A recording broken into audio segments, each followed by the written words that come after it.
दिल्ली के मुख्यमंत्री केंद्र सरकार का जो अध्यादेश आया है उसको पराजित करने के लिए राज्यसभा में तमाम विपक्षी दलों के नेताओं से मुलाकात कर रहे हैं। कांग्रेस के अध्यक्ष मल्लिकार्जुन खड़गे और राहुल गांधी से भी मिलने का वक्त मांगा है। लेकिन अब कांग्रेस में चर्चा ये चल रही है कि अरविंद केजरीवाल से मिला जाए या ना मिला जाए, और इसको लेकर के बाकायदा मंथन चल रहा है। पंजाब और दिल्ली के नेताओं से भी चर्चा की गई है। हमारे साथ मौजूद है राकेश सिन्हा जी। राकेश जी, केंद्र सरकार अध्यादेश लेकर आई, अरविंद केजरीवाल कह रहे हैं कि देखिए विपक्षी आवाज दबाने की कोशिश है और तमाम विपक्षी पार्टियों से नेताओं से लगातार मुलाकात कर रहे हैं। नीतीश कुमार हो, शरद पवार हो, खड़गे से मिलने का वक्त मांगा, ममता बनर्जी से मुलाकात कर रहे हैं, अखिलेश यादव, तमाम विपक्षी नेताओं से मुलाकात कर रहे हैं। देखिए, जब आदमी पानी में डूबने लगता है तो तिनके का भी सहारा लेता है। अरविंद केजरीवाल की सरकार भ्रष्टाचार में लिप्त है। इसके मंत्री जेल में हैं, जिससे अरविंद केजरीवाल बड़े सम्मानपूर्वक मिलते हैं, उन्हें हीरो कहते हैं। तो अरविंद केजरीवाल ने जो तथाकथित आदर्श का चोला पहना था, जिसके आधार पर देश के सभी जन आंदोलनों को विश्वसनीयता समाप्त कर दी, अब उन्होंने औपचारिक रूप से, पहले अनौपचारिक रूप से चोला उतरा था, अब औपचारिक रूप से उन्होंने चोला उतार दिया। आज दर दर भटक रहे हैं सत्ता में बने रहने के लिए, अपने भ्रष्ट मंत्रियों को बचाने के लिए और अपने आप को बचाए रखने के लिए। अरविंद केजरीवाल को बता दूं कि दिल्ली देश की राजधानी है। दुनिया के कोई भी राजधानी, चाहे वाशिंगटन डीसी चले जाएं, चाहे पेरिस चले जाएं, मेलबोर्न चले जाएं, या छोटे देश की राजधानी लंदन चले जाएं, इतना अधिकार नहीं है जितना अधिकार दिया गया है। वे यदि देश के अंदर एक देश बनाना चाहते हैं, राजधानी के अंदर एक राजधानी बनाना चाहते हैं, तो यह संभव नहीं है। अरविंद केजरीवाल को समझना चाहिए, देश की अपनी प्रतिष्ठा है। वे जिस ढंग का व्यवहार करते हैं, उनकी पृष्ठभूमि है कि एक गणतंत्र दिवस पर जैसे उन्होंने चुनौती दी थी, वही भाव भावना लेके वो यदि शासन करेंगे, आइदर स्ट्रगल और एडमिनिस्ट्रेशन। अरविंद केजरीवाल को समझना चाहिए, या संघर्ष करें तो सत्ता से बाहर चले जाएं। यदि सत्ता में रहना चाहते हैं तो वो संघर्ष के रास्ते को त्याग दें। अरविंद केजरीवाल चाहते हैं कि संघर्ष भी करें, सत्ता में बने तो काठ की हांडी चढ़े न दो बार। जिन नेताओं से मुलाकात कर रहे हैं उनको लेकर क्या कहेंगे? तमाम बड़े विपक्षी नेता हैं, चाहे ममता बनर्जी, शरद पवार, या फिर अब खड़गे से मुलाकात की बात हो रही है, तमाम नेताओं। देखिए, अरविंद केजरीवाल ने एक समय में एक राहुल गांधी के प्रति क्या कहा, शरद पवार जी के बारे में क्या कहा, लालू जी के बारे में कैसे शब्द का प्रयोग किया।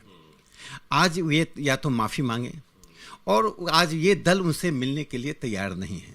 तो यानी अस्पृश्यता की राजनीति विपक्ष के चरित्र का हिस्सा। आज वे अस्पृश्य हैं और अस्पृश्यता को मिटाने के लिए दर दर भटक रहे हैं। मुझे लगता है मिलेंगे भी या ना मिलें, भारतीय जनता पार्टी की सेहत पर कोई असर नहीं पड़ता है।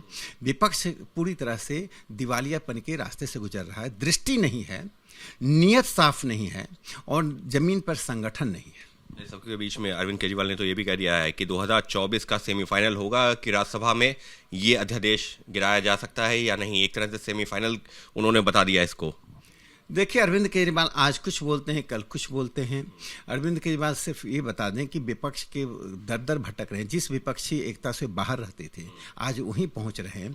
इसको तो, अगर वो शब्द अच्छे नहीं हैं, लेकिन वो बेहतर शब्द नहीं है, अपने ही थूक को चाटने की स्थिति है। और अरविंद केजरीवाल से मैं अनुरोध करता हूँ कि स्वस्थ राजनीति करें, रचनात्मक राजनीति करें।